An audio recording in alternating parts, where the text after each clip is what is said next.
Okay, welcome to Module 2 of the Community Housing Guide training.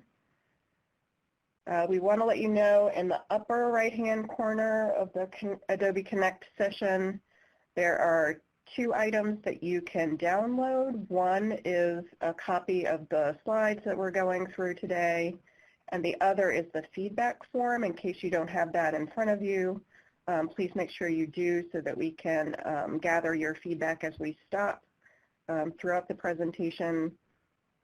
If you're having any trouble, you can either type that into the chat box or you can text Jeannie at 804-836-4308.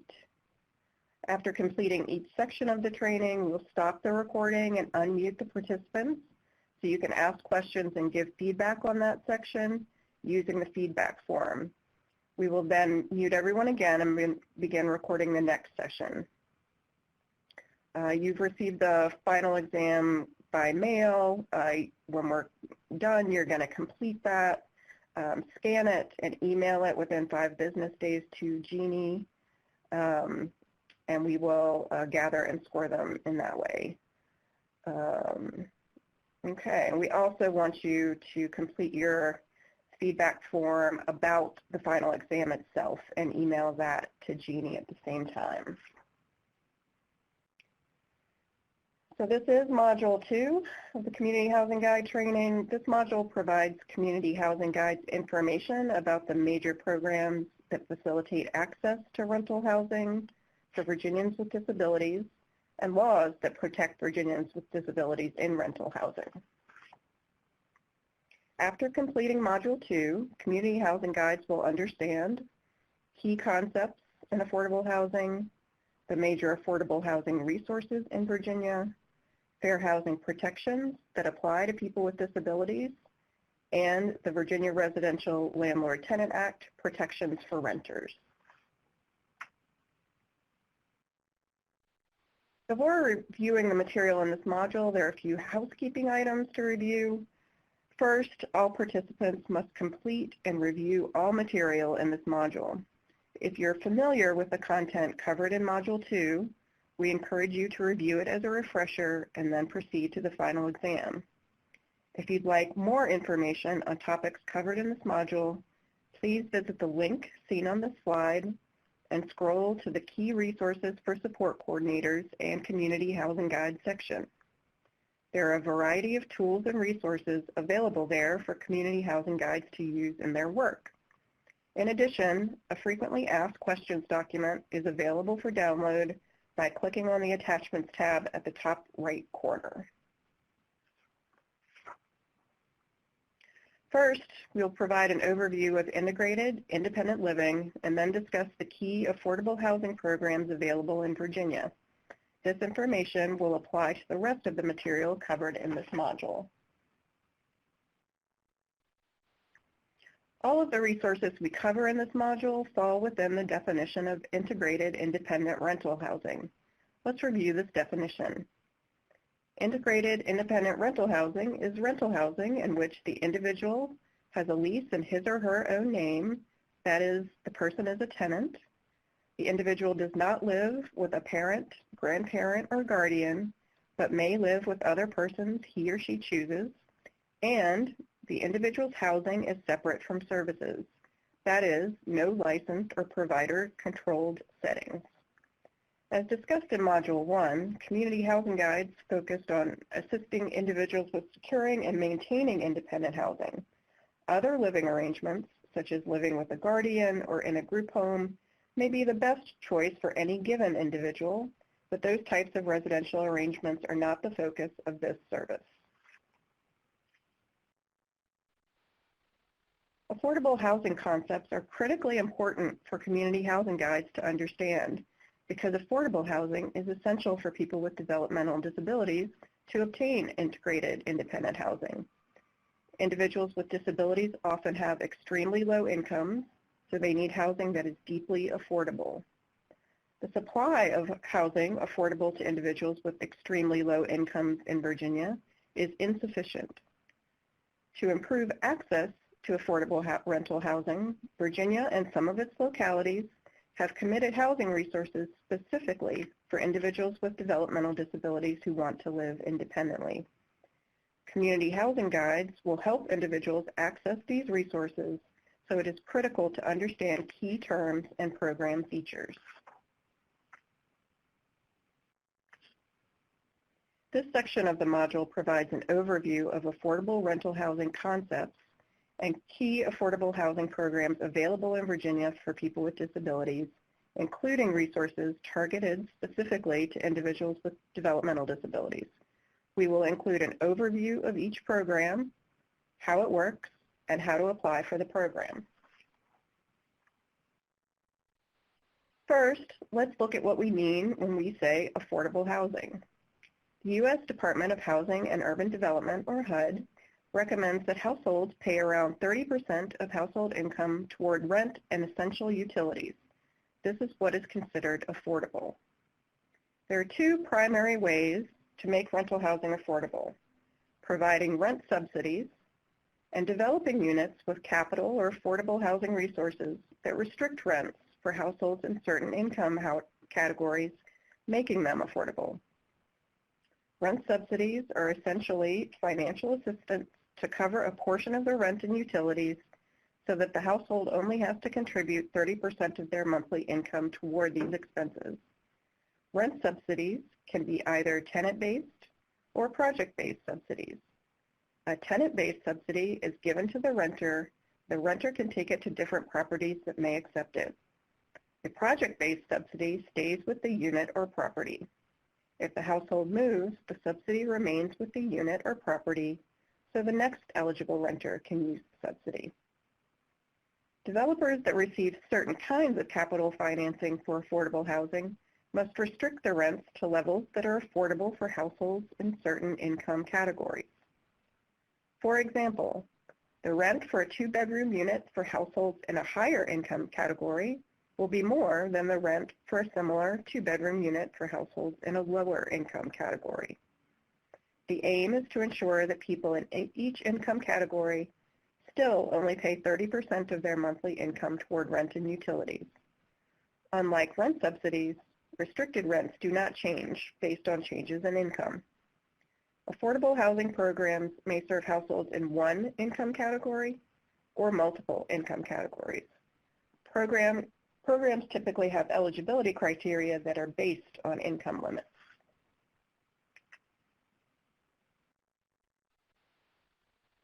The income limit for an affordable housing program is the maximum amount of annual income a household can receive to qualify for the program.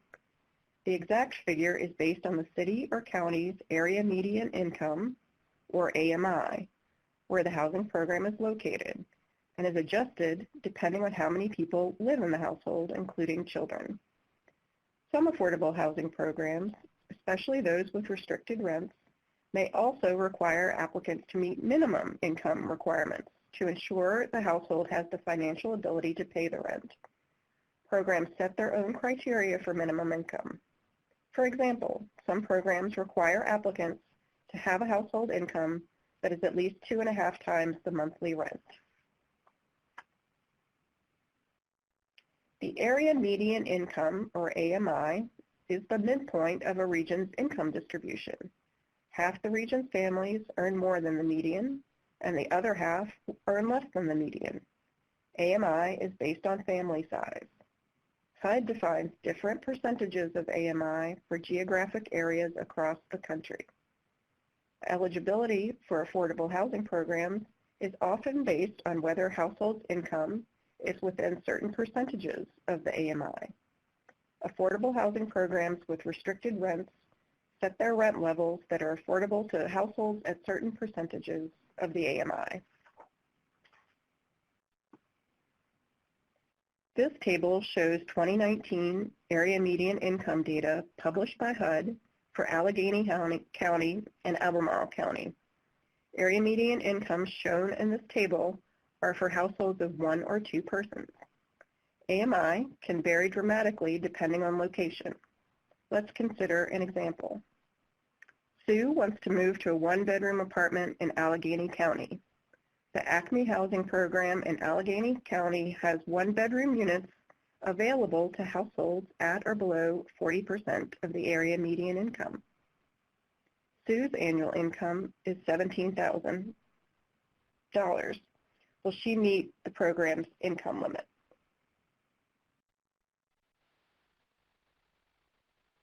The answer is no. Sue's annual income of $17,000 is above $16,040, which is the maximum income limit for a one-person household in Allegheny County. Now, if Sue changes her mind and decides to apply to the Acme Housing Program in Albemarle County, will she meet the program's income limit?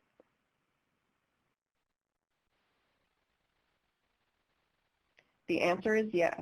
Sue's annual income of $17,000 is below the maximum income limit for a one-person household in Albemarle County. Individuals with developmental disabilities who receive Social Security disability insurance or supplemental security income typically fall into the 30% or below AMI category. According to HUD, this is the extremely low income category. Some housing programs allow households to earn up to 80% of the area median income, so consult the local program staff to find out the income limits for a specific program.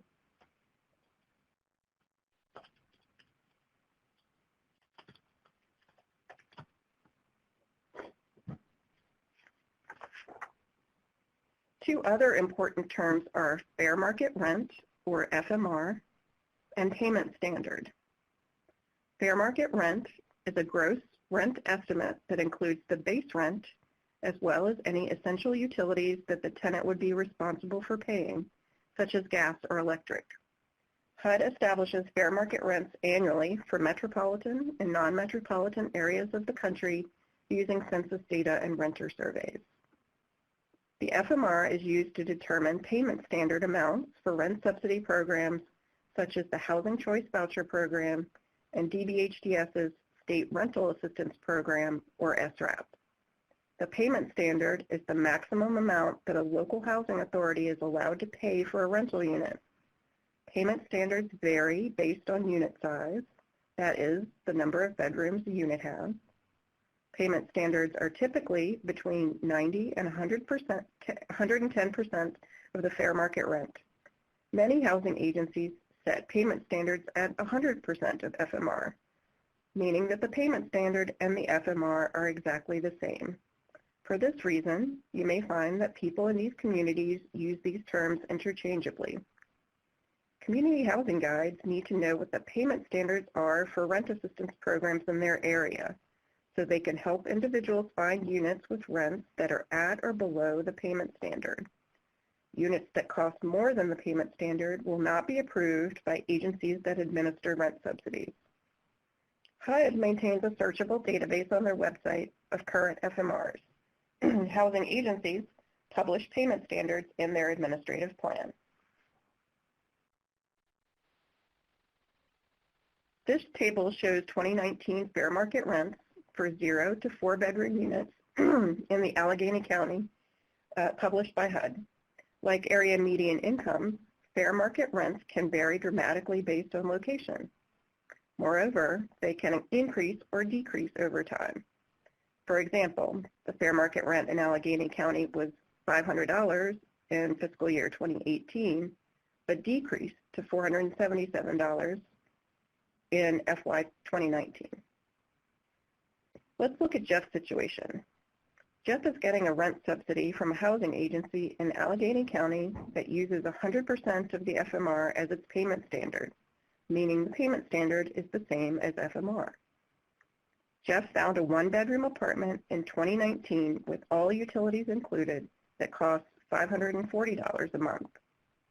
Will the rent subsidy program approve Jeff's rent in 2019? The answer is yes, because the 2019 rent of $540 is below $545, the payment standard for a one-bedroom.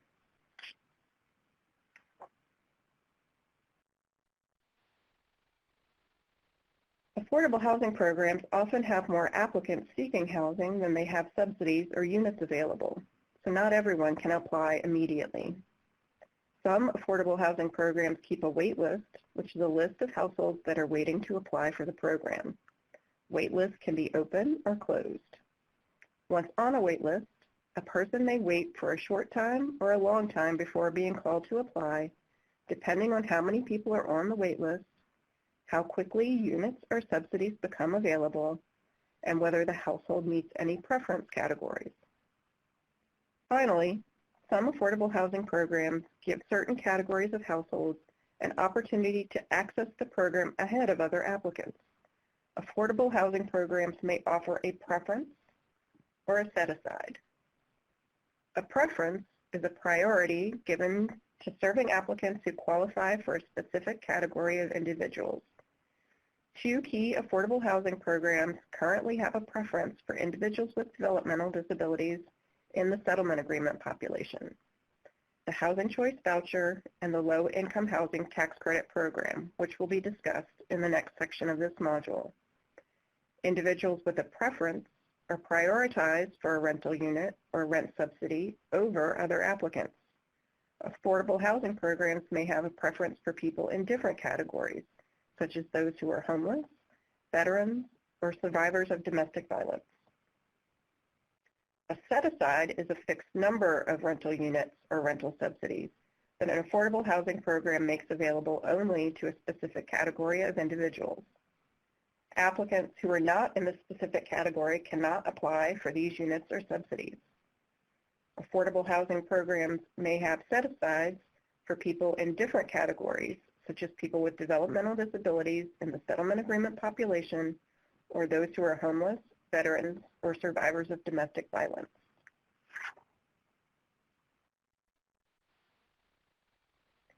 Now it's time for a knowledge check. Which is not a characteristic of integrated independent housing? So you see the poll on your screen, which is live, so you should be able to enter your response on the screen.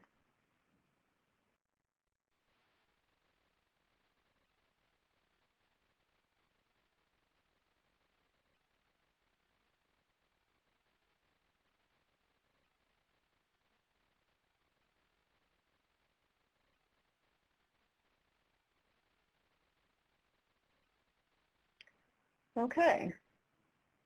So everyone responded with the correct answer, which is B. The individual lives with parent, grandparent, or guardian. Individuals do not live with a parent, grandparent, or guardian in integrated independent housing.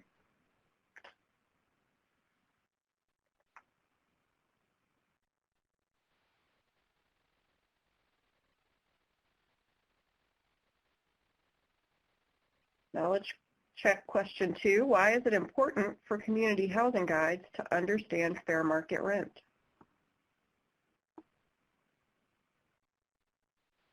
The poll is live. Please enter your response.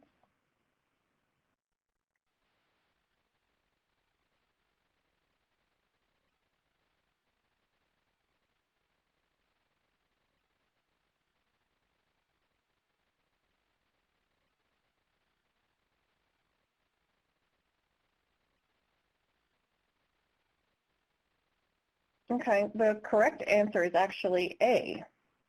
FMRs are used to determine maximum allowable rent subsidies for units in housing programs.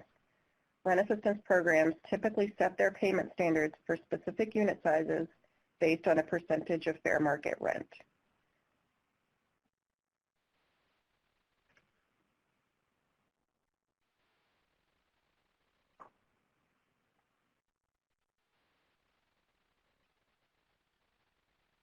Okay, knowledge check question 3. If an affordable housing program makes a fixed number of rental subsidies or units available to a specific population, it is called a preference.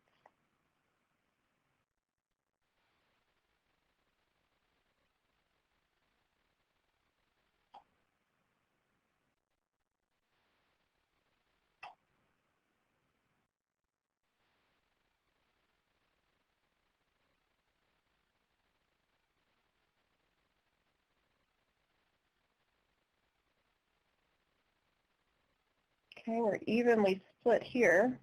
The correct answer is B, false. When an affordable housing program dedicates a fixed number of rental subsidies or units to a specific population, it is a set-aside, not a preference.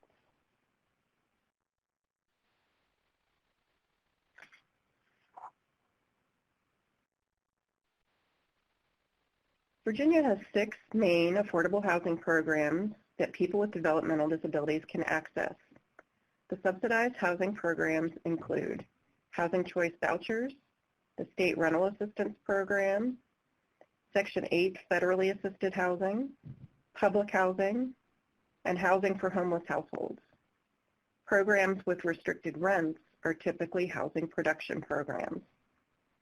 Some subsidized housing programs have rental assistance that is project-based, and some have rental assistance that is tenant-based. Before we explore each program in more detail, let's review what a rent subsidy is and the key differences between project and tenant-based rental assistance.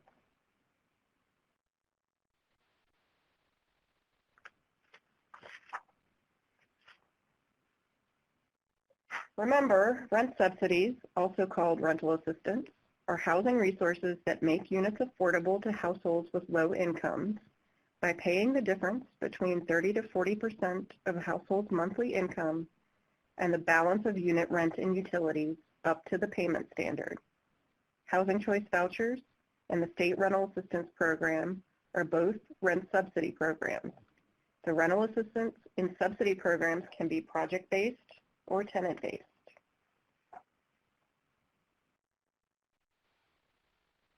Project-based rental assistance is attached to a specific unit or units at a rental property. The assistance stays with the unit or property even when the renter moves. Project-based subsidies have several advantages. First, project-based subsidies create dedicated units for low-income individuals or families in neighborhoods with low vacancy rates. Households do not need to search for a landlord that will accept rent assistance and that has rents within the maximum allowable subsidy limit. Second, project-based subsidies may be more attractive to landlords than tenant-based subsidies since they provide more stable income. Third, some properties with project-based subsidies make certain services and supports available to tenants. Tenants are not required to use these services and supports, but they are readily available.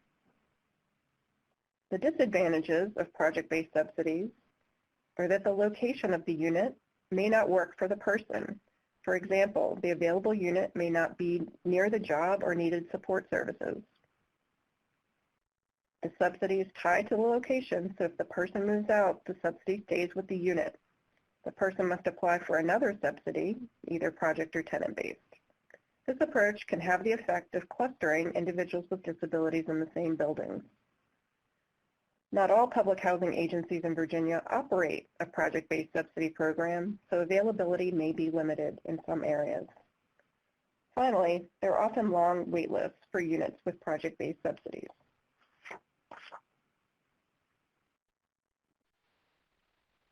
Tenant-based subsidies stay with the renter or person and can be used in rental properties that will accept the subsidy. The advantage of tenant-based subsidies are they allow the person to select the neighborhood or community where he or she wants to rent, and they allow the person to take their subsidy from one place to another. Since tenant-based subsidies are not tied to a specific location, the person has a wider range of choices about where to live. The disadvantages of tenant-based subsidies are that it may be harder to find landlords that accept tenant-based subsidies in desirable neighborhoods due to a shortage in affordable housing in those areas. In addition, in competitive rental markets, landlords that agree to accept tenant-based subsidies may have rents that exceed the maximum allowable rent subsidy. Finally, tenant-based rental assistance programs also tend to have long wait lists. Now let's look at the typical process that applies to most affordable housing programs.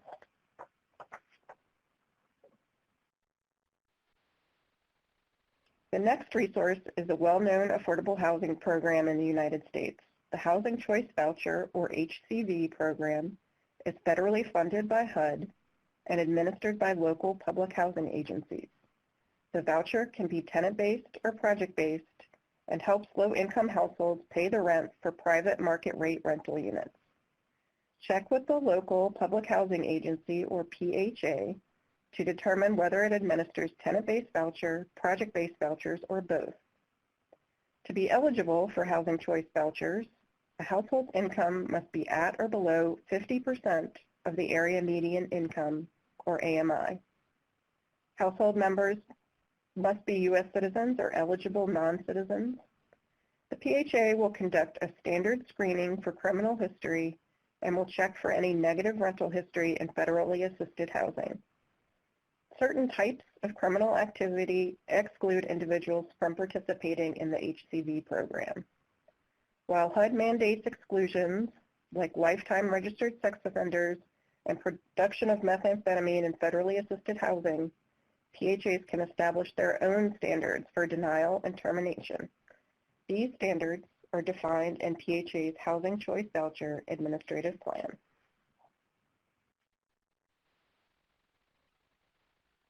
Households must apply to the local PHA or rent subsidy administrator for tenant and/or project-based Housing Choice vouchers. Households that apply for project-based vouchers may have to apply to both the PHA and the property that has the project-based vouchers. Many HCV programs have waitlists that are long or closed. Waitlists open periodically, so contact the PHA to find out how to get notified when the waitlist opens. Households that apply for tenant-based vouchers and are determined eligible must then search for housing and apply to a rental property. Keep in mind that not all private market rate rental properties accept vouchers and have rents that are within the local HCV program's payment standards. When households apply for project-based vouchers through a housing agency and are determined eligible, they will not have a housing search. Instead, they will apply directly to the rental property that has the project-based voucher available. For more information about the Housing Choice Voucher Program, see the links in the FAQ for Module 2.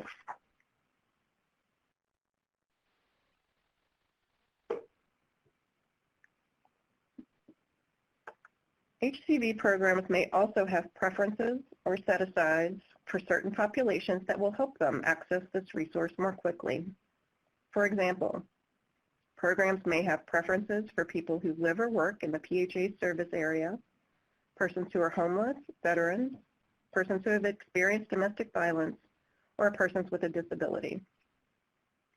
Some public housing agencies in Virginia offer a preference for people with developmental disabilities in the settlement agreement population.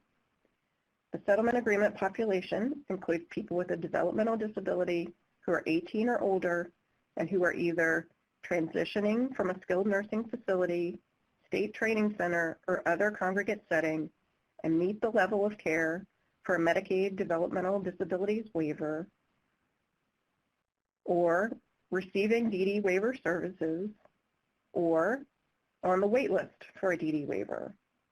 Applicants must also have household income at or below 50% of the area median income. The purpose of the Housing Choice Voucher Admissions Preference and Set-Aside is to provide opportunities for individuals with developmental disabilities to move into their own rental housing. Individuals are not permitted to reside with their parent, grandparent, or guardian. The vouchers give them the opportunity to pursue housing options other than institutions, private intermediate care facilities, nursing homes, group homes, sponsor homes, and family homes.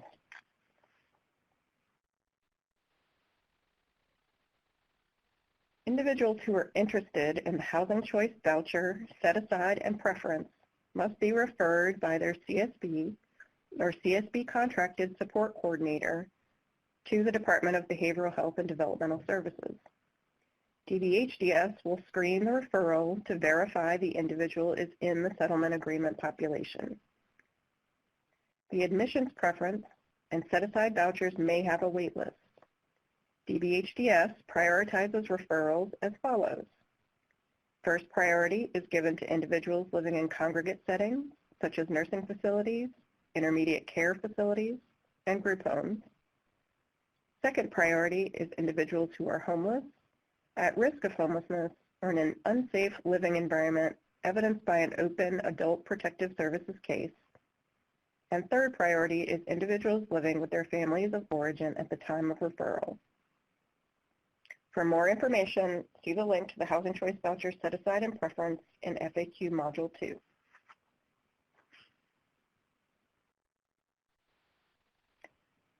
The State Rental Assistance Program, or SRAP, is a rental subsidy program administered by DBHDS in collaboration with partner agencies across Virginia, including public housing agencies and community services boards. SRAP offers tenant-based and project-based rental assistance depending on location. SRAP participants pay 30 to 40% of their monthly adjusted gross household income toward rent, minus an allowance they keep to cover tenant-paid utilities.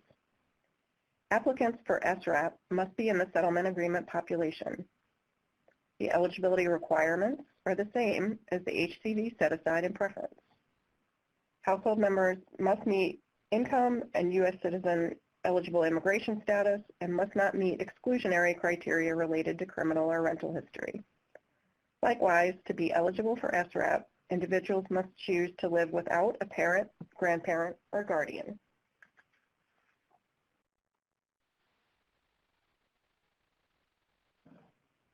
Individuals who are interested in SRAP must be referred by their CSB or CSB contracted support coordinator to DBHDS. DBHDS will screen the referral to verify the individual is in the settlement agreement population. DBHDS then prioritizes referrals using the same priority categories as the HCV set-aside and preference. DBHDS will assign referrals to the SRAP partner agency in order of priority based on SRAP availability. The individual and his or her household members will apply for SRAP, and the partner agency will verify the household is income eligible, meets residency requirements, and does not meet any exclusionary criteria. As in the HCV program, households that are determined eligible for tenant-based SRAP must search for housing and apply to a rental property. Remember, not all properties accept vouchers or have rents within the SRAP payment standard. Likewise, households that are determined eligible for project-based SRAP must apply for the unit in the rental property that has SRAP attached. There may be a wait list for SRAP in some areas of the state. Contact your DBHDS Regional Housing Coordinator for information on which areas have a wait list. For more information about SRAP, see the link in the FAQ for Module 2.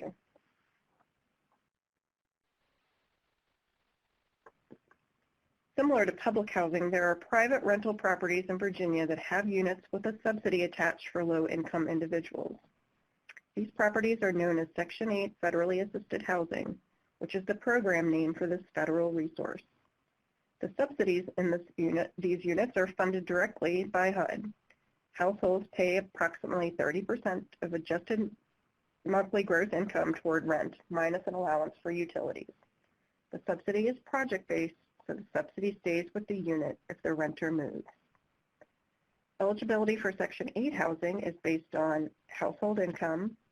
The maximum income limit varies depending on the kind of Section 8 funding the property receives. It may be at or below 30% or 50% the AMI for the region.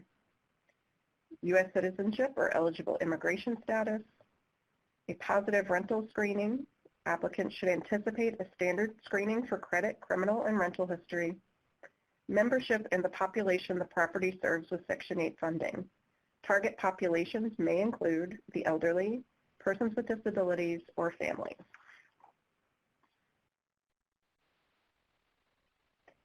Applicants for Section 8 must apply to each individual property. To obtain a list of properties in your area, see the FAQ for Module 2. Section 8 properties keep their own wait list. Waiting lists of properties can be closed or long. Contact each property to find out whether their wait list is open and if the property has preferences or priorities for specific populations. There are other federally funded housing programs with project-based subsidies that operate in a similar manner and are also referred to by their program name. For example, HUD funds Section 202 for seniors, Section 811 for people with disabilities.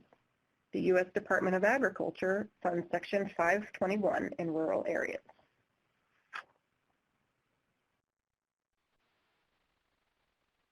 Public housing provides publicly owned and managed rental units for low-income households. Public housing authorities, or PHAs, typically own and operate public housing.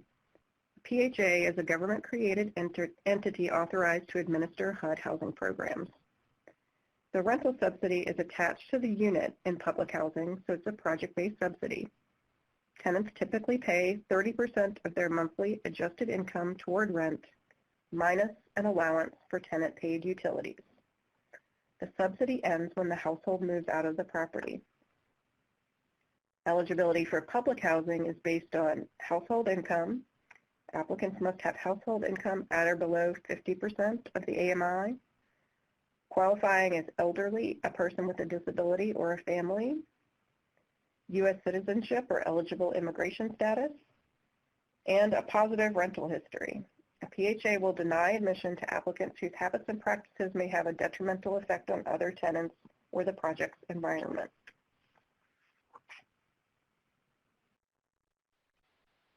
While most public housing programs have wait lists for their units, they may also have preferences or set-asides for specific populations that may provide quicker access to public housing.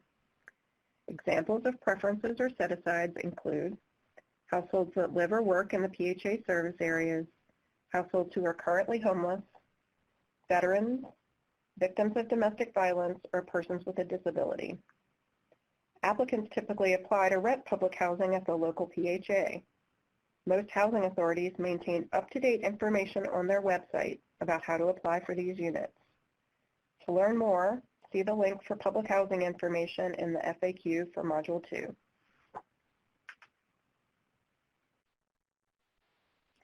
Virginia also has subsidized housing assistance available for households who are homeless, including people with developmental disabilities who are homeless. Every community in Virginia is covered by a Homeless Continuum of Care, or COC, that plans and coordinates resources to prevent and end homelessness. COCs have a network of local agencies that administer housing assistance for homeless prevention, rapid rehousing, and permanent supportive housing. Individuals must be literally homeless, that is, on the streets or in shelters, and prioritize for a housing resource through the COC's coordinated entry system. To apply, call your local 211 and request contact information for homeless coordinated entry.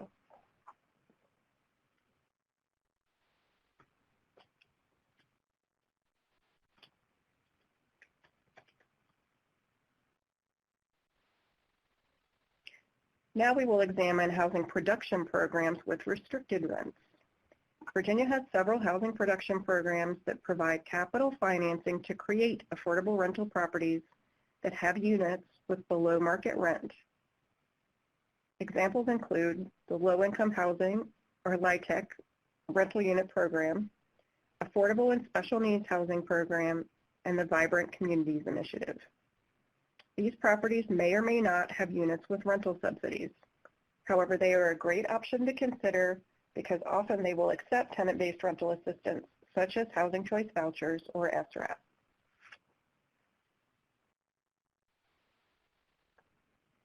The first housing production program is the Low-Income Housing Tax Credit, or LIHTC program.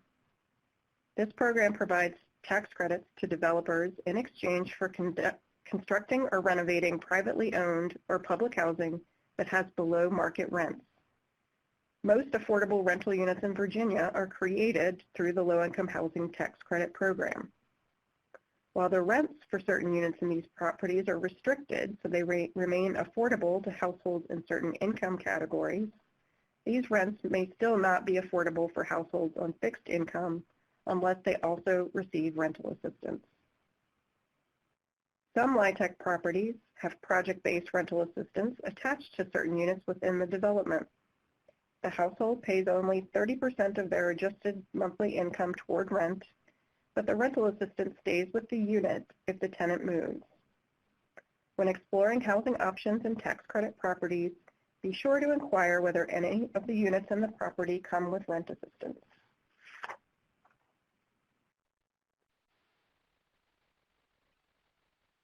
To be eligible to rent and tax credit property, applicants must meet both minimum and maximum income limits and the property's tenant selection criteria. Tax credit properties establish their own selection criteria and typically require a credit check, rental history check, and criminal background check. Income limits and screening criteria may vary by property. A single property may have multiple income limits.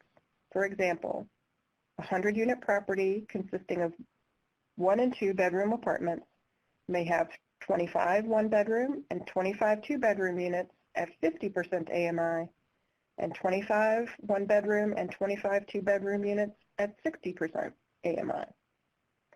Applicants must apply at a tax credit property. Some tax credit properties keep wait lists, while others do not. Be sure to ask the property if there is a wait list that an applicant can join. If you want to find more about tax credit properties that have immediately available units, go to virginiahousingsearch.com. For a list of tax credit properties in your area, see the FAQ for Module 2. Some tax credit properties have a leasing preference for people with developmental disabilities in the settlement agreement population. This means that people with developmental disabilities have an opportunity to apply for certain units before they are made available to other applicants.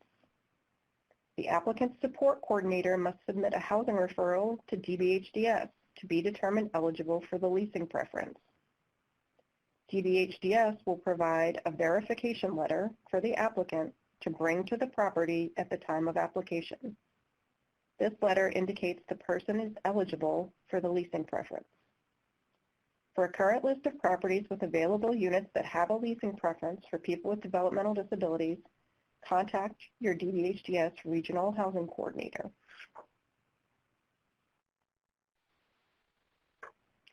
The Virginia Department of Housing and Community Development, or DHCD, operates the Affordable and Special Needs Housing Program, which provides low-cost financing to produce or preserve affordable housing. DHCD also provides financing for local or regional projects that transform communities and include affordable housing and economic development components. The program is known as the Vibrant Communities Initiative, or VCI.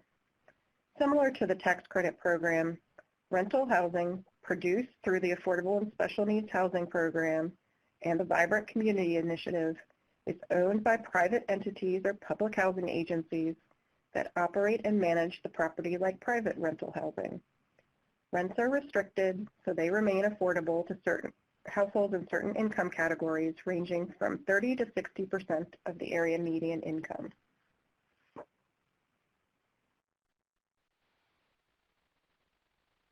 To qualify for an affordable special needs housing or VCI property, an applicant must have household income that is within the minimum and maximum income limits. It must meet the property's tenancy selection criteria. Affordable and special needs housing and VCI properties establish their own selection criteria and typically require a credit check, rental history check, and criminal background check. Some affordable special needs housing properties have leasing preferences for people with developmental disabilities. As with the tax credit properties, the applicant's support coordinator must submit a housing referral to DBHDS to be determined eligible for the leasing preference.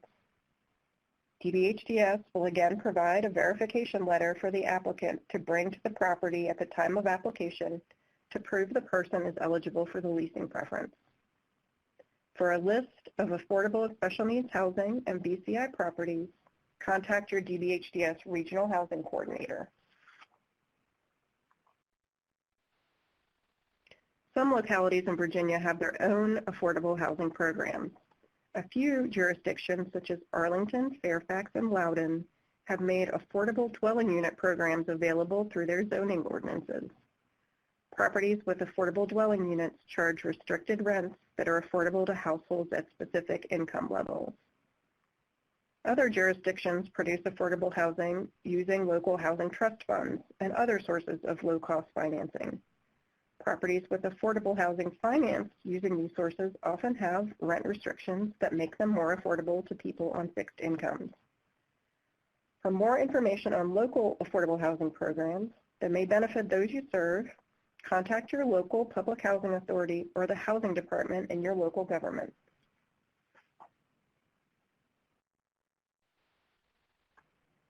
Affordable housing production programs typically have several steps the person must complete during the application process and after the person begins to rent the unit. Most programs will screen applicants using certain criteria to approve or deny an applicant. The screening process and criteria must be applied uniformly to all applicants. The screening may include a review of income to determine whether the applicant meets the program's minimum and or maximum income limits. The income limits for specific programs will be discussed in the next section of this module. Credit checks to determine whether the applicant has a history of paying bills on time and in full. Criminal background checks to assess whether the applicant has a history of criminal activity that could affect the health and safety of other residents. A review of the applicant's rental history to determine any history of lease violations such as late rent payments, non-payment of rent, property damaged, unauthorized occupants, and disturbing other residents' peaceful enjoyment of their units. In addition, the unit the applicant chooses must pass a safety inspection before the applicant can move in. After moving into the unit, the renter and any others in the household must report changes in income and household size, so income eligibility can be reviewed and any subsidy can be adjusted while the unit is being rented. Finally, the renter is expected to obey the rules of the property, which may be found in the lease and lease addenda. Renters who have tenant or project-based subsidy must also obey the rules of the subsidy program. Program rules are often outlined in participant agreements.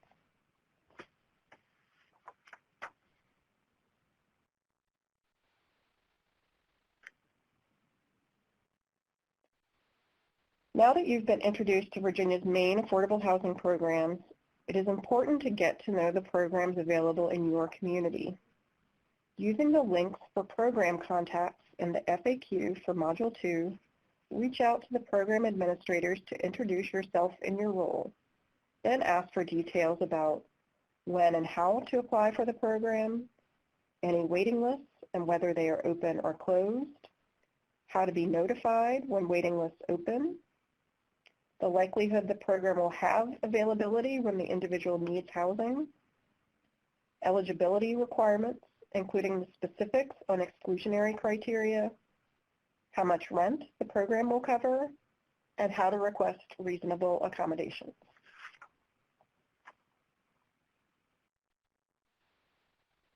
In addition, start cultivating a relationship with professionals who can connect you to housing resources, including your DBHDS Regional Housing Coordinator and the Strategic Housing Officer with the Virginia Housing Development Authority, or VHDA. See the links above for more information.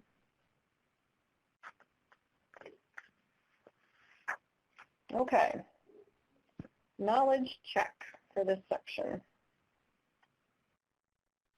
Typical tenant screenings for affordable housing programs include A, proof of mandatory services to be provided, B, rental history and criminal background check, C, all of the above, D, none of the above.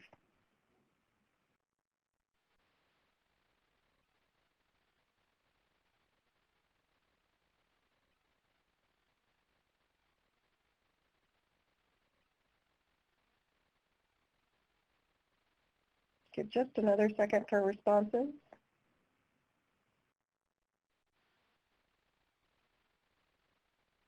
The correct answer is B, rental history and criminal background check. Most of the programs reviewed in this section require rental history and criminal background checks.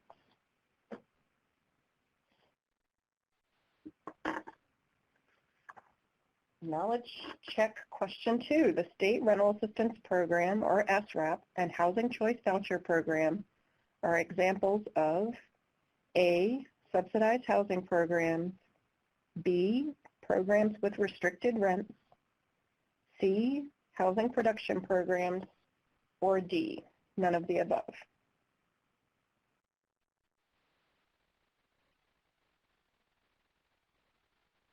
The poll is live. Enter your answer.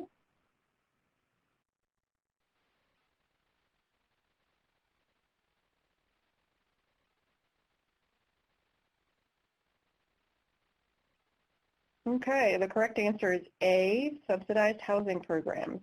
Both SREP and the Housing Choice Voucher programs are rent subsidy programs in which households pay no more than 30 to 40% of their adjusted monthly income toward rent. Knowledge check question 3. Restricted rents will change as the tenant's household income changes. Is that true or false?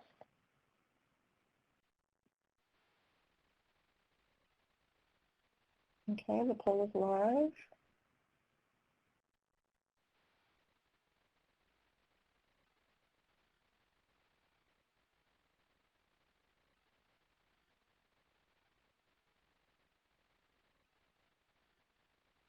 Okay, the correct answer is B, false. Restricted rents make housing affordable to people in a certain income category, but these rents do not increase or decrease as a tenant's household income changes. Rental subsidies, however, enable tenants to pay 30 to 40% of their adjusted monthly household income toward rent, minus an allowance for utilities. Tenants who have rental subsidies will experience changes in the amount they pay toward rent as their income changes.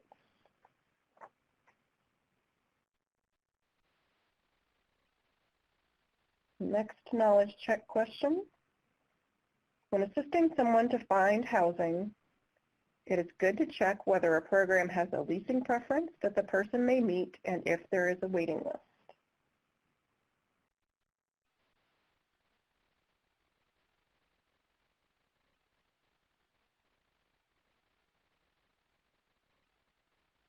Okay, the correct answer is A, true.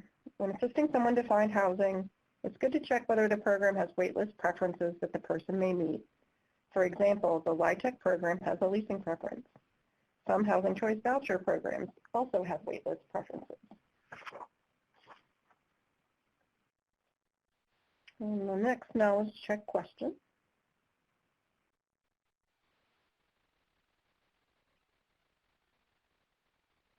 Which is a disadvantage of project-based rental assistance? A, it has dedicated units for low-income persons in neighborhoods with low vacancy rates. B, it may not be near a person's needs or preferences.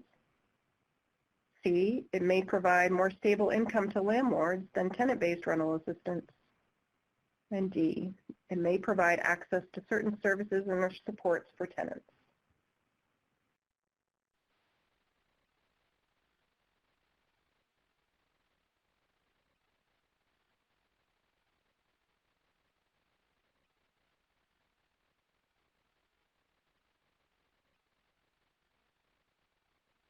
Okay, the correct answer is B. Disadvantage of project-based rental assistance is that it may not be near a person's needs or preferences, such as work and supportive services. The other responses are benefits of project-based rental assistance.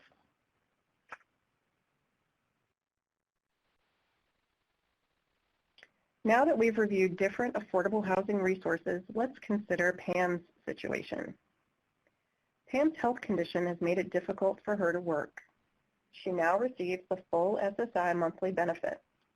She has a developmental disability and is in the settlement agreement population. Rents in the area are higher than her monthly benefit check.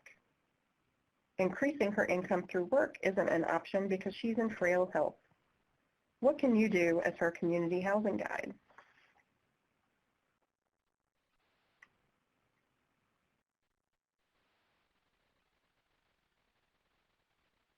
We will talk through some of the options. As Pam's community housing guide, you could contact DBHDS housing coordinators to see if SRAP or set-aside vouchers are available in Pam's area.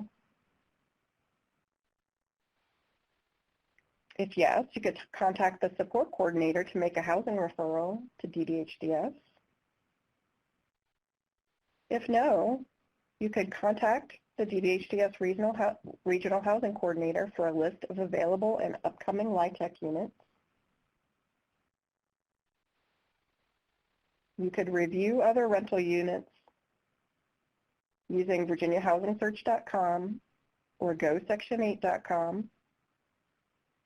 Determine if the local PHA wait lists for public housing or housing choice vouchers are open or when they will open, and ask Pam if she would like to be on the wait list. Determine if Section 8 properties have vacancies or a wait list, and ask Pam if she would like to be on the wait list. Ask Pam if she would like to find a roommate who can share housing costs.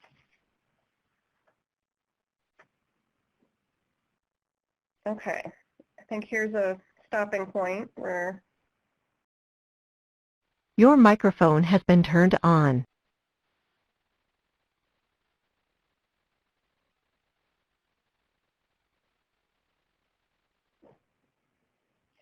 okay, it says my microphone has been turned on. I would love for somebody to just type in the chat box that you can hear me before I dive in.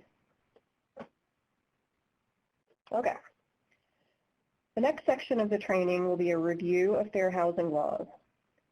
Fair housing concepts permeate housing assessment, planning, and supports to help a person obtain and maintain housing. Virginians with disabilities are covered by the Federal Fair Housing Act and Virginia Fair Housing Law.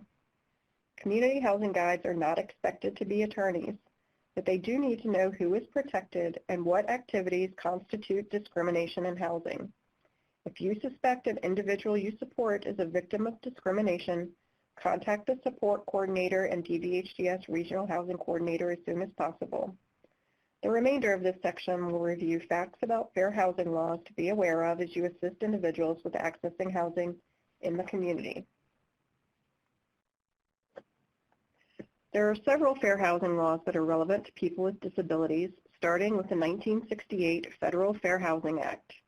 The Fair Housing Act is a civil rights law that has a dual purpose: to eliminate housing discrimination and to promote equal access to housing opportunities. This was done by addressing unlawful discrimination in access to housing based on certain groups called protected classes, including race, color, sex, religion, and national origin. The Act prohibits discrimination in sale, rental, finance, or insurance in any covered dwelling, as well as residential zoning and the provision of other services to residential communities. The Federal Fair Housing Act amendments of 1988 added disability and familial status as protected classes and identifies specific types of discrimination against people with disabilities that are prohibited. The Virginia Fair Housing Law was passed in 1972 with the same protections as the Federal Fair Housing Act. However, Virginia Fair Housing Law includes an additional protected class, elderliness, which includes individuals aged 55 and older. HUD determined that the Virginia Fair Housing Law provides substantive rights, procedures, remedies, and judicial review provisions that are substantially equivalent to those provided under the Federal Fair Housing Act.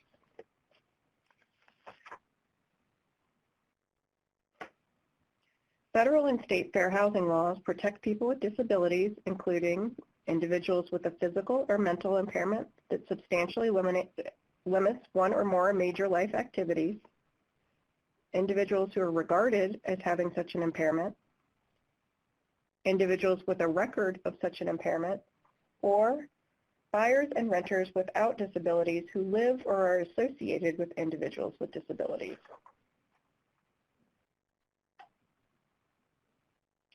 Fair housing laws also define who must comply and who is exempt from compliance. The laws broadly define who must comply as anyone engaged in real estate sales or rentals. This includes, but is not limited to, developers, property managers, lenders, real estate agents, appraisers, home inspectors, and title agents. Examples of others that must comply are those engaged in planning and zoning approvals, condominium associations, and homeowner associations. There are a small number of situations in which someone engaged in real estate sales or rentals may be exempt from complying with fair housing laws. In some circumstances, an owner who occupies a building with no more than 4 units may be exempt. In addition, a person selling or renting a single-family home without a broker may be exempt. an owner of 3 or fewer single-family homes is exempt. Finally, housing operated by organizations and private clubs that limit occupancy to members may be exempt. To get more information or to find fair housing training in your area, see the FAQ for Module 2. Fair housing laws prohibit specific discriminatory acts in the sale and rental of housing. Discrimination occurs when an individual or entity engages in any of the following actions because of a person's race, color, sex, religion, national origin, familial status, disability, or in Virginia, elderliness. Refusing to rent or sell housing to a person, refusing to negotiate for housing, making housing unavailable, otherwise denying a dwelling, setting different terms, conditions, or privileges for sale of rent or rental of a dwelling, providing different housing services or facilities, falsely denying that housing is available for inspection, sale, or rental, for profit, persuading or trying to persuade homeowners to sell or rent dwellings by suggesting that people of a particular race, etc., have moved or about to move into the neighborhood, also called blockbusting. Trying to influence somebody toward or away from a particular property or neighborhood based on one of the protected characteristics, known as steering. Denying any person access to, membership, or participation in any organization, facility, or service, such as multiple listing service related to the sale or rental of dwellings, or discriminating against any person in the terms or conditions of access, membership, or participation. Discrimination is also prohibited in mortgage lending.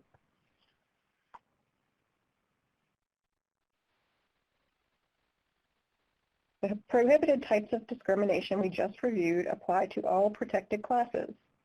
However, certain types of discrimination may apply specifically to people with disabilities. It is illegal to refuse to let a person make reasonable modifications to his or her dwelling or common use areas at the person's expense if it is necessary for the person to fully use the housing. A reasonable modification is a structural change made to existing premises occupied or to be occupied by a person with a disability that is necessary to afford this person full enjoyment of the premises. It can include structural changes to interiors and exteriors of dwellings and to common and public use areas. It is also illegal to refuse or make reasonable accommodations in rules, policies, or practices or services if necessary for a person to have an equal opportunity to use and enjoy his or her housing.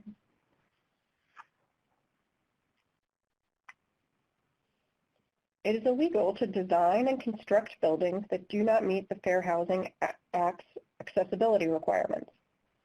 In buildings first occupied after March 13, 1991, that have 4 or more units and an elevator, public and common use areas must be accessible to persons with disabilities.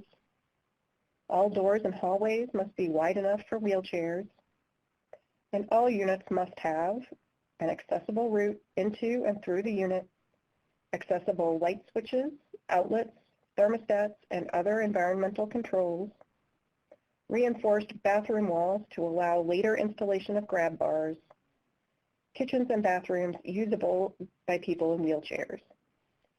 In buildings first occupied after March 13, 1991 with 4 or more units where there is no elevator, these standards apply to the ground floor only. There are many types of reasonable accommodations people with disabilities may need to ensure they have equal opportunity to use and enjoy rent assistance in rental housing. Any request for an exception or change to a rule or policy must have a clear, direct, verifiable connection to the person's disability-related needs. Examples of reasonable accommodations that may be requested in a rental assistance program include, but are not limited to, additional time to submit an application, holding eligibility interviews and briefings in an accessible location, making an exception to eligibility criteria regarding criminal history based on mitigating circumstances, allowing extra time to gather eligibility documentation, granting an extension of time to search for housing, providing an additional bedroom for a live-in aid, approval of a higher payment standard for a unit with specific features, and permission to rent from a relative with rent assistance if the unit meets the individual's disability-related needs, so long as the relative does not also occupy the unit.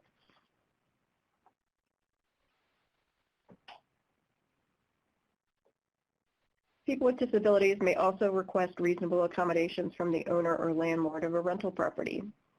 Examples include approving a parking space close to the individual's unit, listing the live-in aid as an authorized occupant on the lease, giving the individual priority to lease the next available ground floor unit, approving a support animal in a property with a no pets policy, permitting access to the pool or laundry room to support provider for the purpose of assisting a tenant with a disability, providing a reasonable time extension to complete recertification documentation, allowing a modified rent payment schedule because the individual does not receive benefit payments until after the first of the month.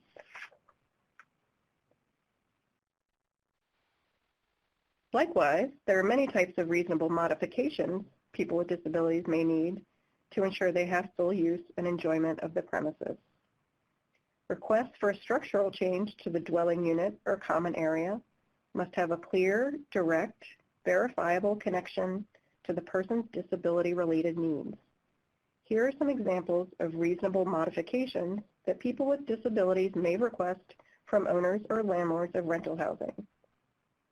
Reinforcing the framing and adding grab bars in the bathroom, changing the height of a door peephole or a mailbox, installing a security camera and alarm systems, installing a ramp, widening doorways, changing doorknobs to levered door handles, trading out appliances, for example, gas stove to electric stove, stove with rear controls to stove with front controls, installing automatic door openers, removing cabinets beneath counters to create roll-under counter space, or lowering switches and raising outlets.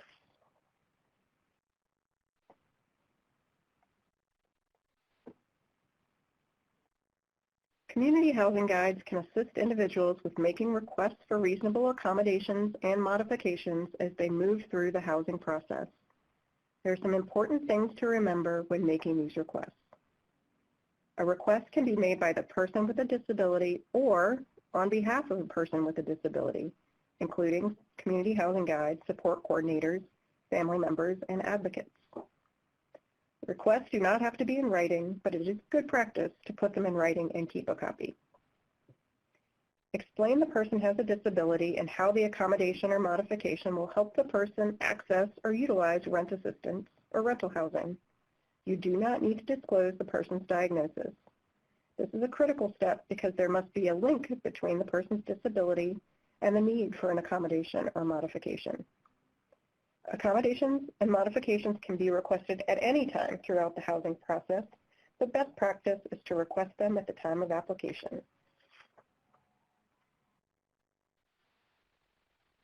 Use the following tips to help the person write a reasonable accommodation or modification request.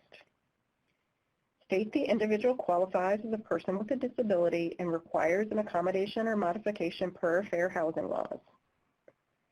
State where the individual lives and who is responsible for the building, such as the landlord or property management company.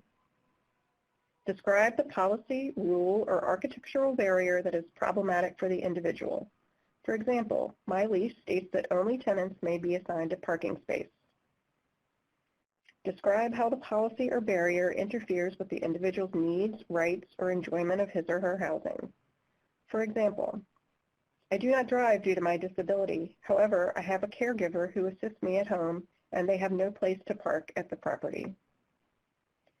Briefly describe the change to the policy, rule, or barrier you are seeking. For example, I would like a change to this policy so my caregiver can use my assigned parking space. Ask for a written response by a specific date. Be reasonable. Give them 7 to 10 business days to respond. Have the individual sign and date the request. Keep a copy for your files.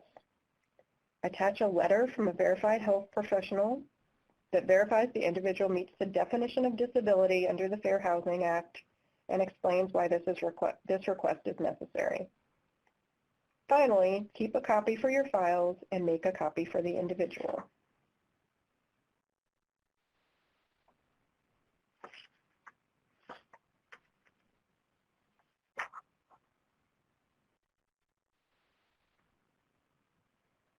The responsible party for making reasonable modifications depends on whether the housing receives federal financial assistance or is privately owned and receives no federal funding.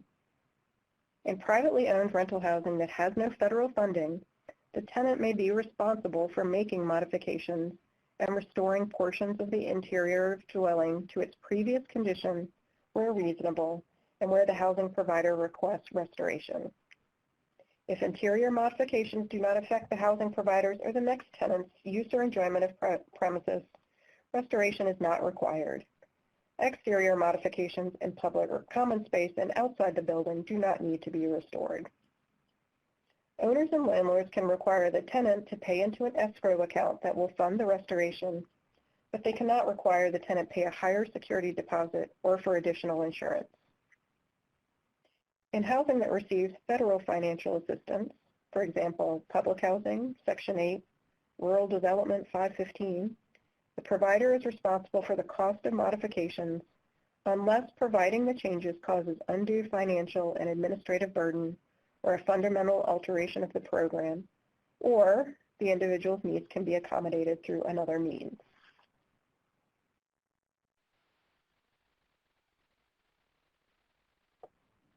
There are some circumstances in which rental assistance programs and housing providers can deny reasonable accommodations or modification requests. A request may be denied if the individual is not a person with a disability as defined by the Fair Housing Act. The individual is not qualified, for example, the individual doesn't meet tenant selection criteria that everyone must meet, such as minimum income or rental history without lease violations.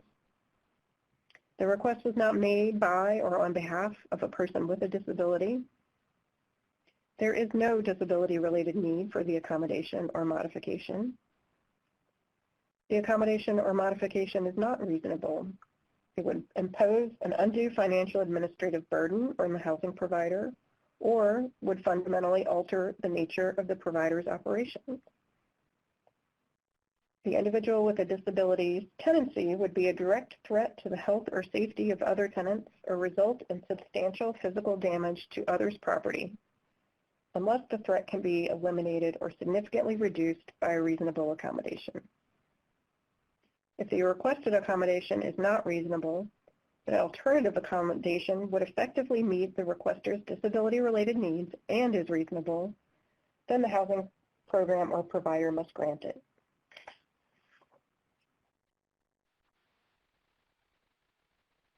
If a reasonable accommodation or modification has been unfairly denied, or if the rent assistance program or housing provider does not respond to the request, it may be necessary to help the individual file a complaint. Here are some options. Contact the Center for Fair Housing at Housing Opportunities Made Equal for guidance. Help the person file a complaint with the Fair Housing Office in the Virginia Department of Professional and Occupational Regulation. Help the person file a complaint with HUD within 1 year after the alleged denial, or file a lawsuit in federal district court within 2 years of the alleged denial. If a complaint is filed with HUD, HUD will investigate the complaint at no cost to the person with a disability. Individuals can submit complaints via telephone or online. And last but not least, the individual could file a lawsuit in federal district court. The statute of limitations is 2 years from the date of the alleged denial of the accommodation or modification. Let's consider an example to illustrate how reasonable accommodations work. Jerry, a community housing guide, is meeting with Pam, an individual who received the Family and Individual Support Waiver. her support coordinator, Linda, and Pam's mother. The purpose of the meeting is to discuss the penalty fees the landlord has charged Pam because she pays her rent after the 5th of the month. Pam explains she uses her SSI check to pay the rent, and it does not get deposited into her checking account until the 5th or 6th of each month.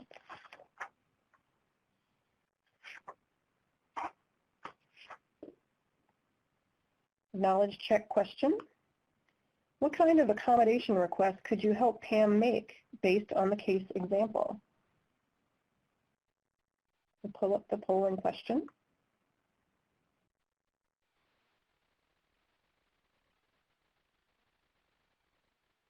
Could you A, request to modify the location of Pam's mailbox, B, request to modify the rent payment schedule because Pam receives her benefit payments after the 1st of the month, C, none of the above, D, both of the above?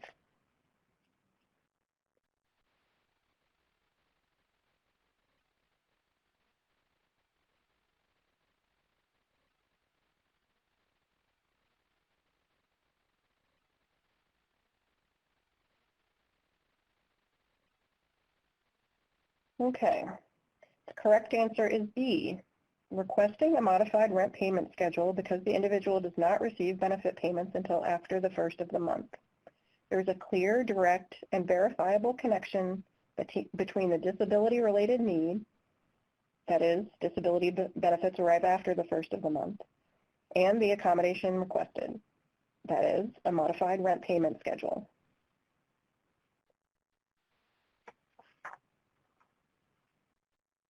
Knowledge check question 2. What steps would you take to help Pam make her accommodation request? A, suggest meeting with the landlord to make the request with Pam's permission. Help Pam gather information and write a letter with her request. C, ask Pam to review the letter before sending it. Or D, all of the above.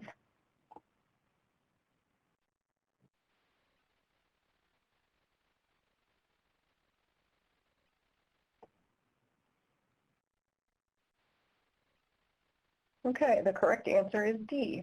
You do all of the above.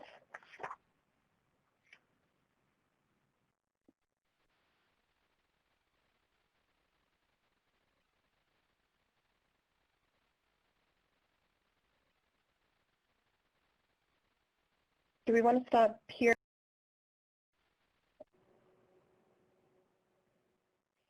In this next section of the training, we will review the Virginia Residential Landlord and Tenant Act, or VRLTA.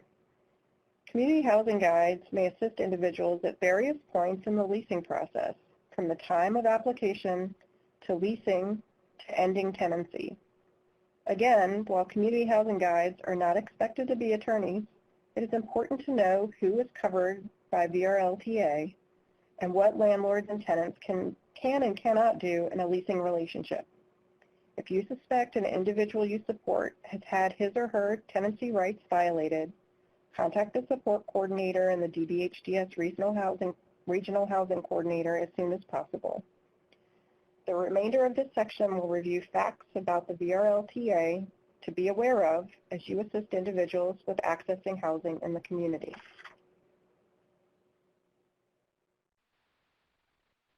The Virginia Residential Landlord-Tenant Act, or VRLTA, is the state law that defines the legal rights and obligations of landlords and tenants and requirements regarding other rental issues. A landlord can be a natural person, an estate, or a legal entity. A tenant is anyone who pays rent to someone else in exchange for lodging. VRLTA covers most residential rental agreements between landlords who operate and tenants who live in an apartment building or any type of multifamily rental housing. Multifamily housing means a resident shares heating, hot water, and entry and exit, or some other service with another unit in the same building. Landlords and tenants are also covered in single-family housing if the landlord owns and rents out more than 2 single-family residential units. However, If a landlord owns no more than 2 single-family residential dwelling units in its own name, subject to a rental agreement, the landlord may opt out of VRLTA by so stating in a rental agreement with a tenant. There are some types of tenancy and occupancy that are not considered residential tenancies under the VRLTA, and the law's requirements do not apply in these circumstances. Examples include occupancy by a tenant who pays no rent under a rental agreement, or occupancy by an owner of a condominium unit. For a list of tenancies and occupancies that are not considered residential tenancies, see the VRLTA handbook on the Department of Housing and Community Development's website. There's a link to the VRLTA handbook in the FAQ for Module 2.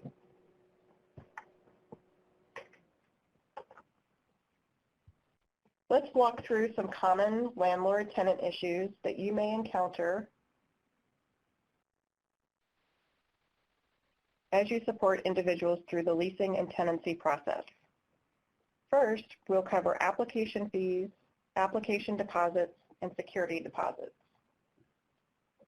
Landlords may require application fees to cover the cost of processing the application, including background checks and/or credit checks, and they are not required to be refunded. Application fees cannot exceed $50 or $32 in HUD housing, plus the landlord's out-of-pocket expenses for credit and background checks. Application deposits, also known as reservation fees, are paid in order to hold a unit for a tenant and should be returned to the applicant within 20 days if the applicant does not rent or is rejected, less the landlord's actual expenses and damages, or may be applied to the security deposit if the applicant does move in. Security deposits are meant to cover damages to the unit during tenancy that are beyond reasonable wear and tear, outstanding rent, and any other charges the tenant owes.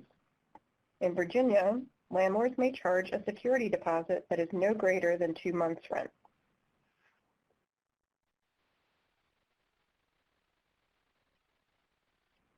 The landlord must provide the tenant a written, itemized list of damages or charges being deducted from the deposit within 45 days of move-out. However, if the tenant vacates the unit owing no money and the unit is clean and is in generally the same condition as when the tenant first moved in, then the landlord must return the deposit.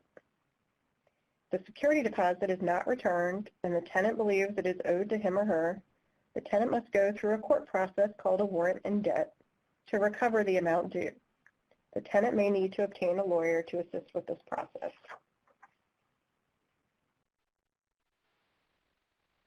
If the applicant is approved to lease, it is important to review the terms of the lease agreement with him or her. A lease agreement is a contract between the landlord and tenant. As such, both parties are required to abide by its terms. If the contractual agreement is violated, either party can seek redress through the court. So it's important to ensure there are no lease conditions that could be difficult for the tenant to follow. Starting on July 1st, 2019, VRLTA requires landlords to offer written leases. A written lease is easier for both parties to follow and enforce. If the landlord does not offer a written lease, then VRLTA defines certain terms and conditions a tenancy must meet to comply with the law. The lease term must be 12 months with no automatic renewal. Rent must be paid in 12 monthly payments. Rent is due on the 1st of the month and is late after the 5th of the month. The landlord may charge a reasonable late fee. The security deposit can be no more than 2 months' rent. The landlord and tenant may still enter into a written lease.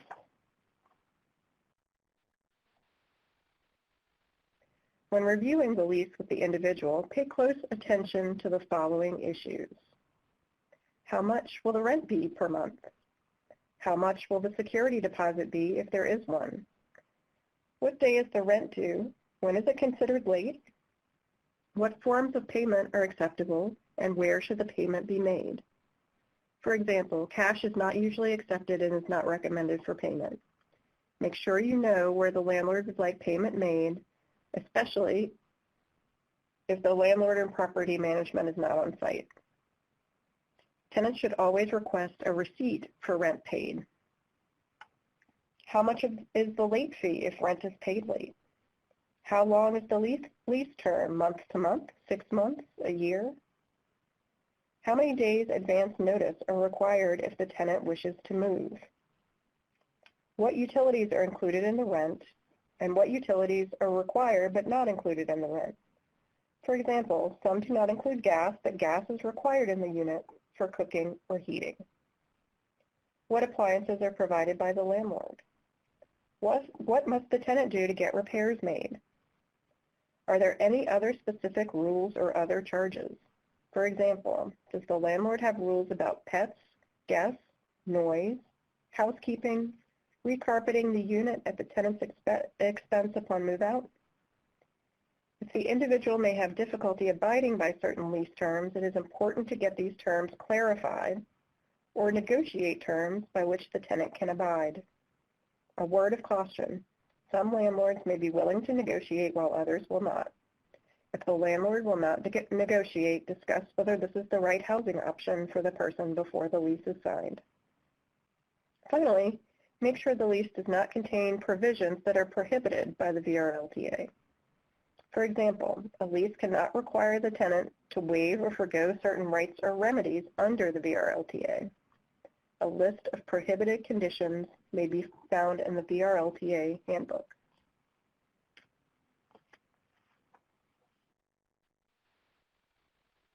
Next, let's examine some of the VRLTA requirements for landlords and tenants when a unit is occupied. First, we will cover access to a rental unit. Landlords generally must provide 24 hours notice before entering a unit and must have a legitimate reason, such as inspection, repairs, or showing a unit to a prospective tenant. Landlords are not required to provide notice to the tenant in cases of emergencies such as a pipe bursting or a fire. Landlords are also not required to provide notice of entry if the tenant has already made a request for maintenance. Tenants may not unreasonably withhold consent to the landlord entering the unit. For example, if the landlord provides at least 24 hours notice to the tenant about an electrical repair, the tenant may not bar the landlord or its contractor from entering the unit. If the tenant does not permit entry, the tenant may be violating the lease and the VRLTA. Tenants can also not change locks in the unit without approval from the landlord. Now let's review responsibilities for the maintenance of a rental unit. Under VRLTA, both landlords and tenants are jointly responsible for keeping the rental unit safe, clean, and habitable. Landlords are responsible for submitting a written, itemized list of damages that existed to the unit within 5 days of the tenant's move into the unit. Alternately, landlords may adopt a written policy allowing the tenant to submit in writing a list of damages within 5 days of tenancy. Whenever possible, a move-in inspection should be completed with both the tenant and landlord present. Landlords are also responsible for ensuring the premises complies with building and fire codes affecting health and safety, with making repairs to the unit and maintaining all systems in safe working order, with keeping common areas clean and safe, and with providing receptacles for trash. Landlord responsibilities also include maintaining running water and a source of heat available at all times, maintaining air conditioning if present, and heating equipment in working condition depending on the season, providing the tenant a certificate every 12 months that all smoke alarms are present, inspected, and working, disclosing any visible evidence of mold, promptly responding to and remedying any reports of mold from the tenant, and re-inspecting the unit to confirm mold is no longer present. If necessary, the landlord must provide a comparable unit or hotel at no cost to the tenant if he or she must temporarily vacate the dwelling for mold remediation.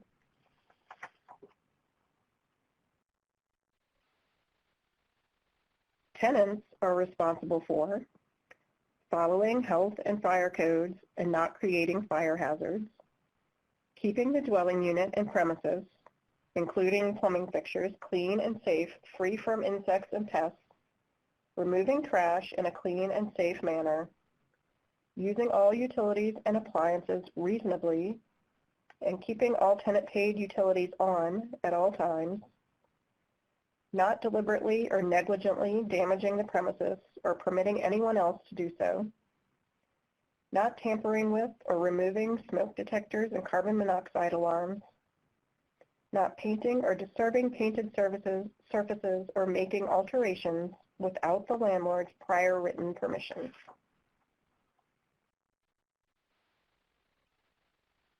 Tenant responsibilities also include taking responsibility for his or her own conduct and the conduct of other persons who are on the premises with the tenant's consent, abiding by all reasonable rules and regulations of the landlord, being financially responsible for added costs of treatment or extermination of insects or pests due to the tenant's actions or inactions, including a delay or failure to report to prevent infestation. Using care to prevent any animal the tenant or his or her occupants or guests possess from injuring others or damaging property in the unit or on the premises. Promptly reporting any mold growth and maintaining the premises in a manner that prevents the accumulation of moisture and mold growth.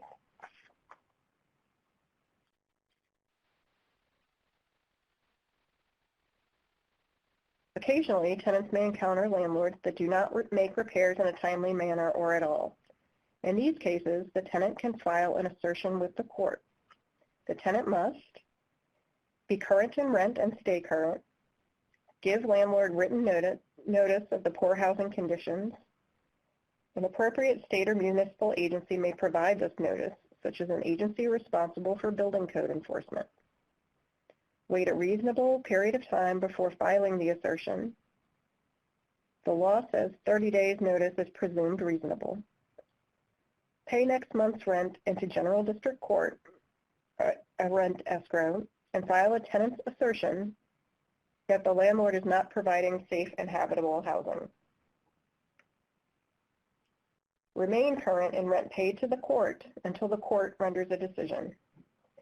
If the court finds in favor of the tenant, it can order a variety of remedies such as getting the housing repaired, terminating the lease early without penalty to the tenant, or requiring the landlord to pay reasonable costs to the tenant, including court costs and reasonable attorney's fees. Community housing guides should advise tenants that they may never withhold rent because a landlord is not making repairs, as this can lead to eviction.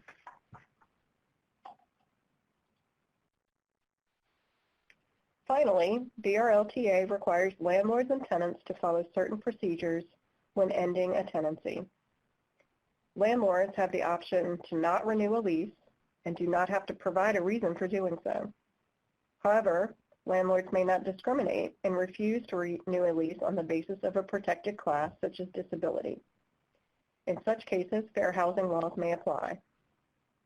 The landlord must give the tenant written notice that the lease will not be reviewed per the terms of the lease agreements. Most lease agreements require a 30 or 60-day notice. Tenants should always consult their lease when ending a tenancy. The lease may require tenants to give a landlord 30 or 60 days written notice before the date the tenant moves out. Tenants who do not provide the required amount of notice may be subject to early termination fees. Early termination fees cannot exceed the lesser of 1, the remaining rent amount through the expiration of the lease term, or 2, the rent that accrues from the time of move-out until the landlord enters a new lease agreement with another tenant.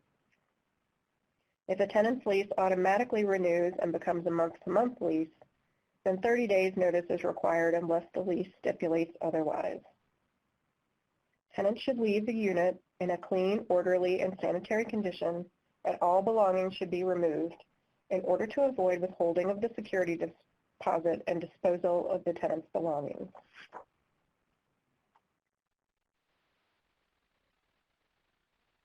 Eviction is the process by which a landlord attempts to remove a tenant from the rental property.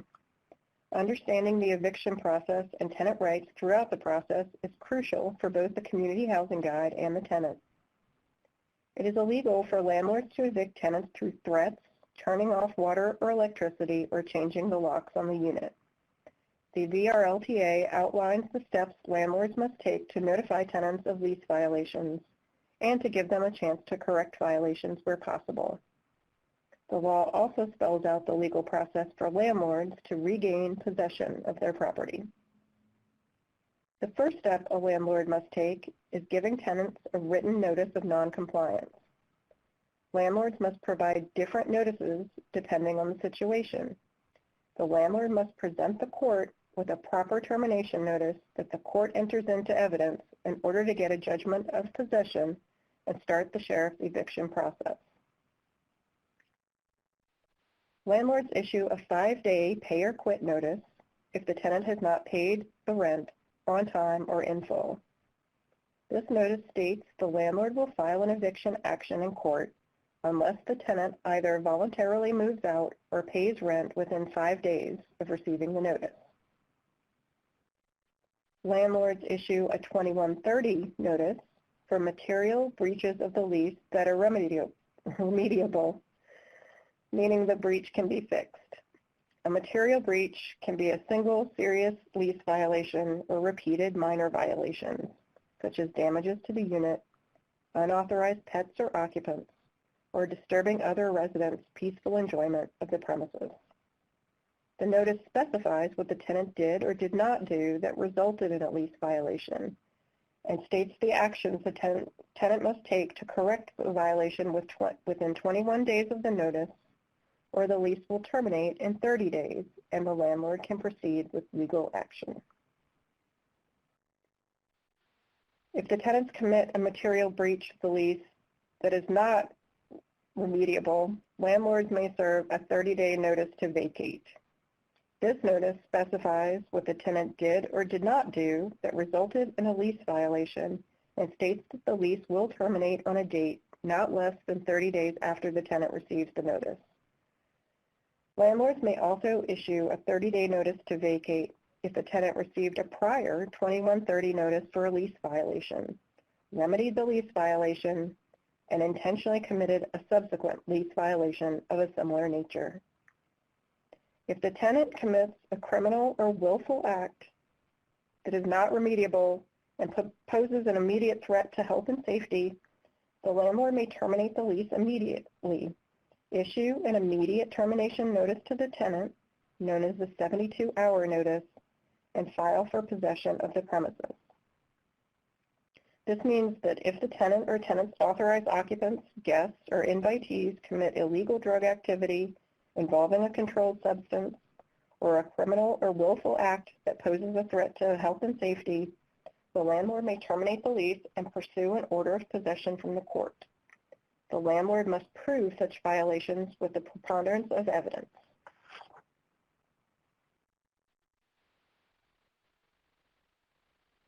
If the tenant's only lease violation is for non-payment of rent, the landlord can file only one lawsuit at a time and can request the suit be amended to cover all rent and fees claimed as of the trial date.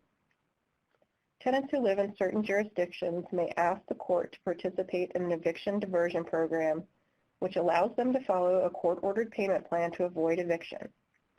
Contact your DBHDS Regional Housing Coordinator for information on participating jurisdictions, tenant eligibility, and participation requirements. If the tenant pays during this grace period, the tenant gets to stay. There is no limit to the number of times tenants can pay during the grace period.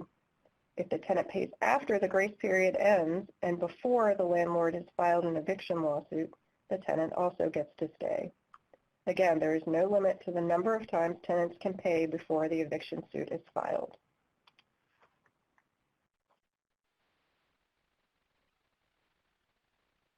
If the tenant does not comply with the applicable notice by paying all rent owed or curing the lease violation, the landlord can file a summons for unlawful detainer action in court, the eviction lawsuit.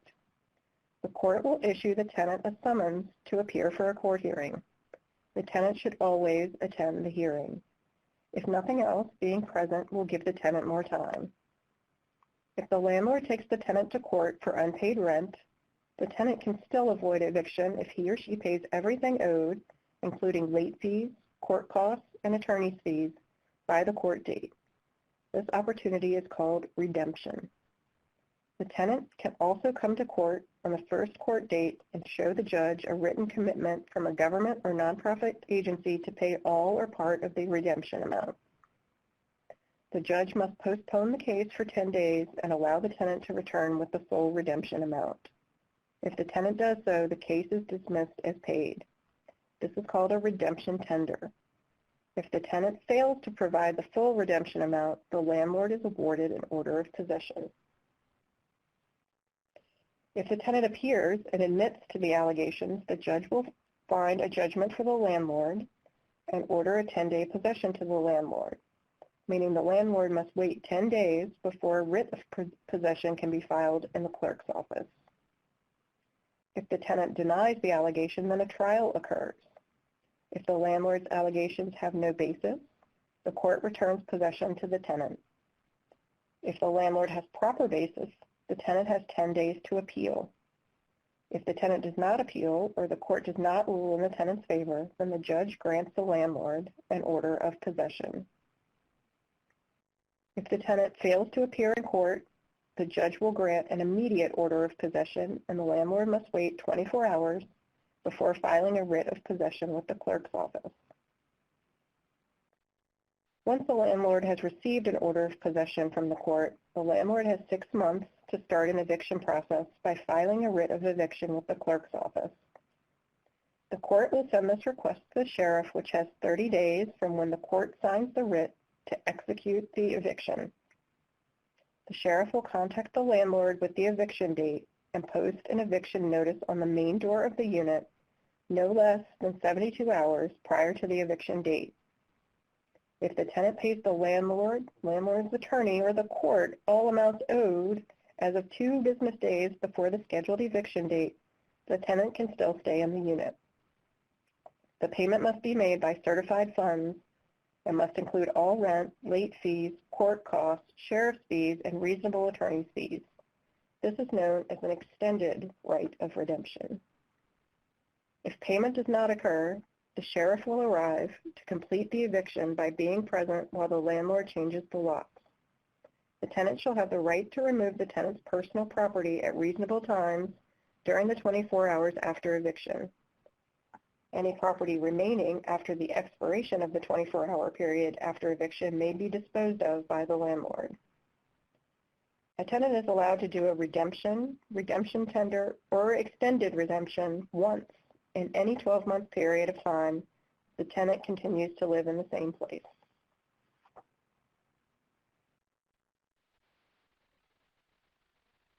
Landlords have the right to accept payment of any monies owed with reservation and still move forward with the eviction process. However, they must put this in writing. It is usually stated in the first 5-day pay or quit notice that is given after the tenant has defaulted on paying on time after the grace period, but before they have filed an unlawful detainer with the court. The tenant's right to redemption, redemption tender, or extended redemption overrides a landlord's right to accept rent with reservation, as long as the tenant has not redeemed his or her right to redemption in the last 12 months. At any point, there are opportunities for tenants to prevent an eviction throughout the process up to the actual eviction. These opportunities include court redemptions, legal representation, addressing violations, requesting reasonable accommodations for disabilities, such as repayment plans, obtaining a representative payee, etc.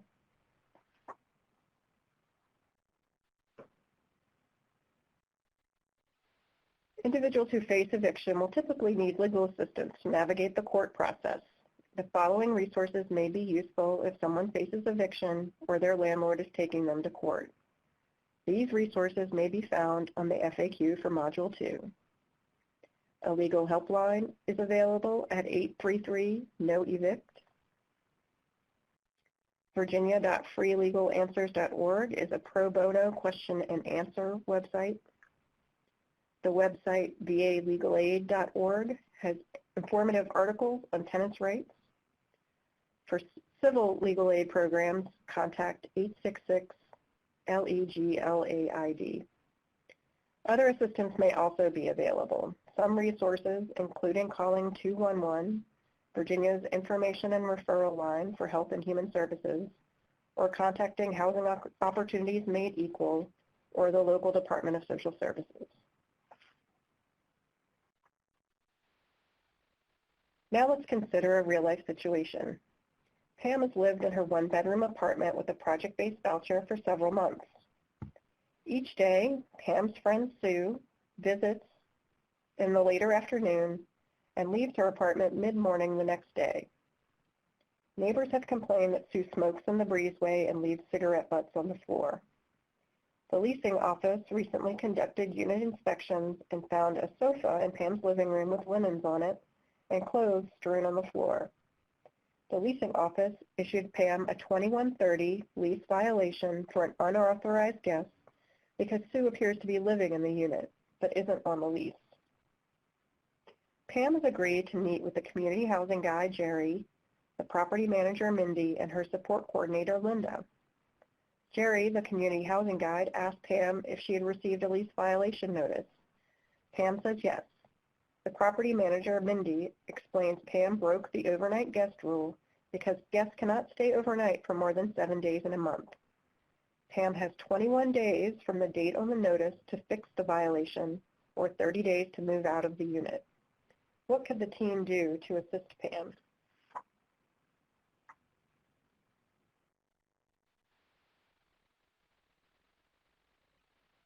Jerry asked Pam, so Sue has not left yet, and you're worried that she has no place to go, and if she leaves, you may get lonely.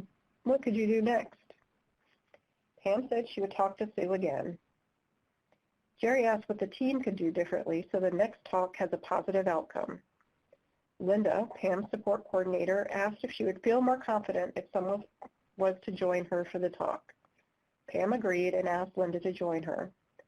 Linda agreed and suggested if Sue were interested, they could give her some ideas about how to find her own housing.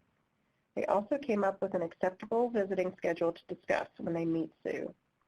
They discussed giving Sue a deadline to remove her belongings from the apartment and asked if Mindy could change the door lock because Sue took Pam's extra key. Mindy agreed to arrange a lock change at a reasonable cost to Pam. Linda also offered to look into companion services funded by the Medicaid waiver so Pam could meet new people. Linda asked Pam what kind of people she likes to spend time with and what kind of people she tends to avoid. The conversation focused on personality and common interests. Jerry summarized the next steps and who would do what. He asked Mindy if this plan would help Pam keep her housing.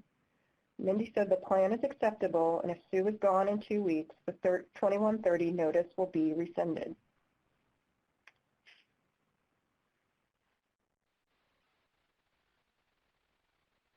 Okay.